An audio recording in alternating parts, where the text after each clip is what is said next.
Hi, Matt here from Matt Knows That. So you've got this fancy camera now and you have it all figured out and you have thousands of pictures in your library and you want to be able to display them in a unique way.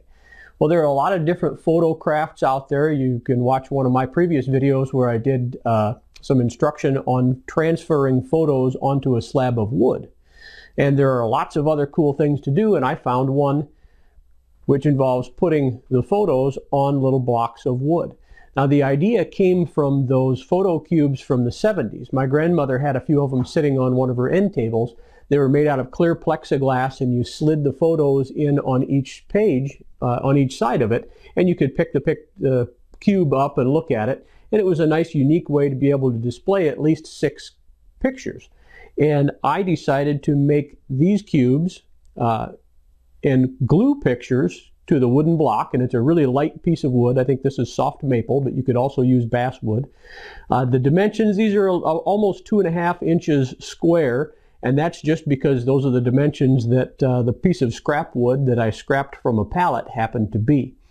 What I did was to print the photos on some light glossy paper, and I glued them down with some Mod Podge, and I have a little video that I can show you of gluing those things down. It took a little while for me to do them because I had to glue each surface down and let them dry before I did the next surface.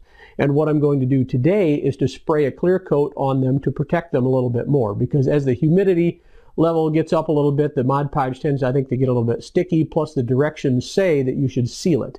And there are a couple of these that have some little teeny bubbles in them and a couple little edges that are going to peel up, so I'm going to touch those up and I'm going to spray them today with some clear coat.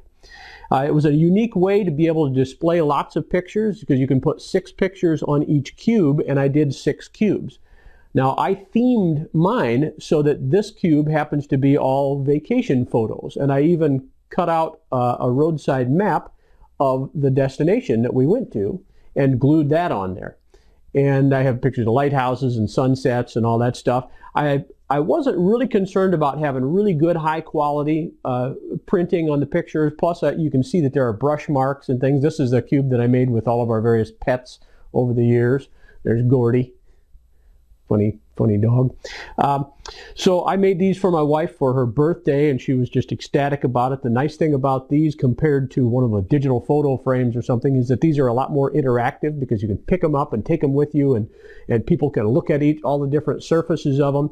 Plus, there's no batteries, there's no memory card to screw with. You just sit them on the mantelpiece and they live forever. So I've got some instructional video I'll show you on how to make these things that's following up here. If you make some of them yourself, share them on Google+, make a comment down below. If you have any questions, then go ahead and shoot me a message down below in the comments.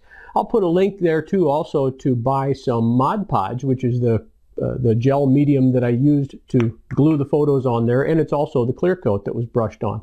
Gives it a little bit rustic look. So enjoy, make some yourself. Okay, the first thing you're going to need, obviously, is some wooden blocks. These were actually pieces of a pallet that I found at a construction site, and I just ran it through the table saw to clean up the edges and sanded it so that it's perfectly square. This one, these happen to be 2 3/8 square, but that's just because that's the dimension that they ended up being, and it's a nice size for pictures. I also went to my computer and selected pictures and put them into my print shop program. You could also do it in Microsoft Word, where you just copy and paste a picture in, and then if you right click, you can change the size of the picture. Now, since my blocks are 2 3/8 square, I made my pictures 2.4 inches. So they're just a tad bigger than each one of the sides of the square. And when I glue them on there, there's going to be a little bit overhangs the edges, and I'll just come back through and trim that off with a little razor blade.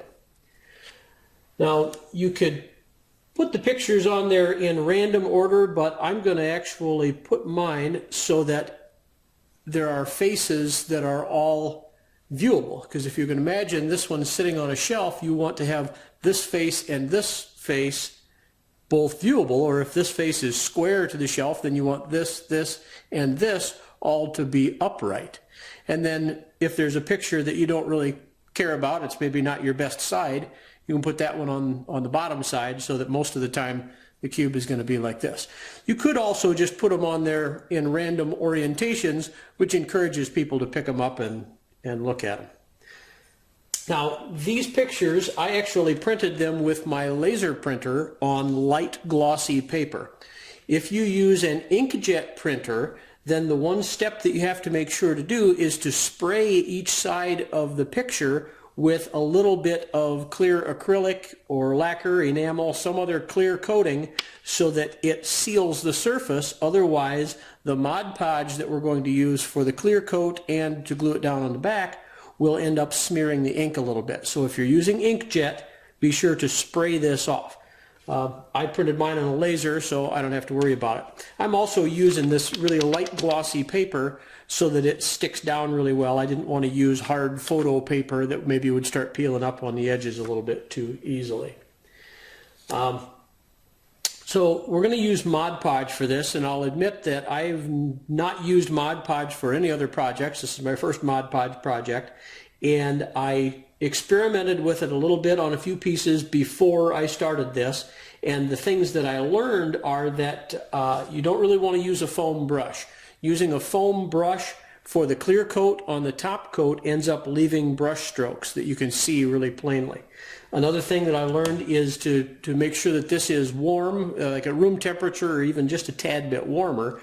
I keep mine out here in the garage where I do all of my craft projects and things, and it was a little bit cold at first. So I took it inside to let it warm up a little bit before I came out here to use it. The brush that I'm using, this is actually called a chip brush, but they make brushes specifically for Mod Podge that are really similar. This just happened to be a chip brush that I already had, and I just have an old rubber glove that I'm putting over the top of my Mod Podge cup so that it doesn't dry out very fast. And I poured the Mod Podge into a cup so that if my brush happens to pick up a little bit of sawdust or something off of one of the pictures, I don't want to contaminate that in this, because when we put the clear coat on the top, I want to make sure that it doesn't get any little pieces and stuff on it. So let's go ahead and take one of the pictures, and actually the first thing I'm going to do is I'm going to mark on this block. I'm going to use the end grain for the top and the bottom. So I'm just going to put a T on the top, really light in pencil, so that I know that my orientation is always going to be this way. So I'm just going to take this brush with a little bit of Mod Podge on it, and it doesn't take much, and it dries pretty fast too. So if you get a little bit on the edges or something, then you can just wipe that off, and I have a little damp rag right here. Okay, so this is one of the faces. So I have a picture of the Mackinac Bridge. I'll put on there. Just going to roughly center it on there, squish it down a little bit. Now I'm going to hold it up to the light, and I'm going to see if I am indeed centered. Okay. And it is. So now I have a piece of wax paper just over here out of reach. I'm going to lay that down. I have a little squeegee, and I'm going to squeegee that thing flat to the board, to the little block. Now the reason I'm using the wax paper, obviously, is I don't want this little squeegee to scratch my picture. We're just going to smooth it, starting at the center and squishing any excess out. Make sure that it's all stuck down at the edges. You can also see right there that I have my pictures laid out in the order that I'm going to put them on the block. So now I'm going to turn it upside down, give a little bit of pressure, and I'm going to trim off the excess. Oops.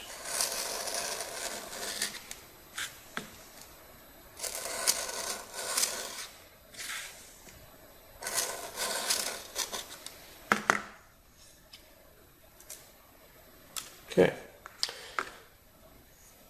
Again, get rid of some of that excess. Now, if you happen to slop a little bit of the Mod Podge on the picture, don't worry about it. I'm going to clean my knife too so it doesn't dry on there. Don't worry about if you get a little bit of Mod Podge on the picture, because we're going to cover it with a top coat of Mod Podge anyway.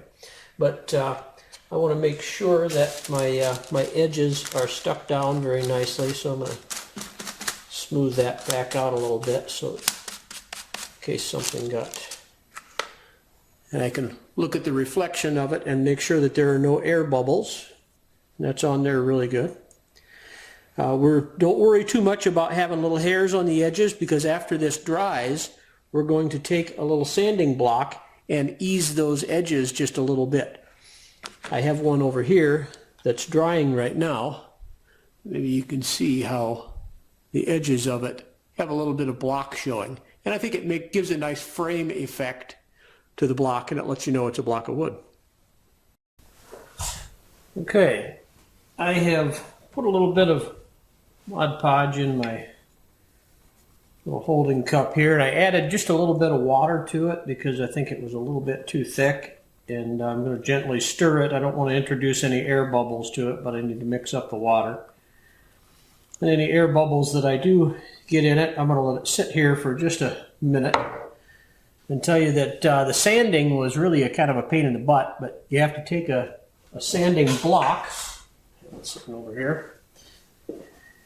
To take the sanding block and go up so that it doesn't peel the picture, but then of course that peels the next one down. So then you have to do that back and forth several times. It took a little while, it took a little longer than I thought it was going to do. But then after I got the edges all eased up on each one of the blocks, I took my finger and just smoothed down all of the edges, and I've let them sit here and dry for a few hours. And so now they're dust free and they are ready for the clear coat finish. I have two little blocks right here that I'm going to set them on. And what I'm planning to do is to do 5 sides and leave one side not done so that I can set it on it. And then after they dry, I'll come back and do that last side and leave that one sit up for a little while. Now, the directions for Mod Podge also say that after about 4 weeks of curing, you can come back with some clear acrylic and spray over the top of them. So that's what I'm planning on doing, but I'm going to give them to the wife for her birthday present, and then I'll just spray a clear coat on them when I get a chance. This one I've already done. You can see there are a few little brush strokes on it, but not too bad. Gives it a little bit of a rustic look, I guess. And let's get started.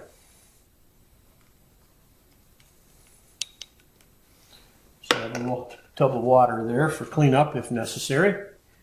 And here's my nice wide brush. This one, as I've already done 4 sides, so maybe I'll go ahead and do the other sides. And one of the things about Mod Podge that the directions say, be sure not to overwork it, because overworking it leads to streaks and bubbles.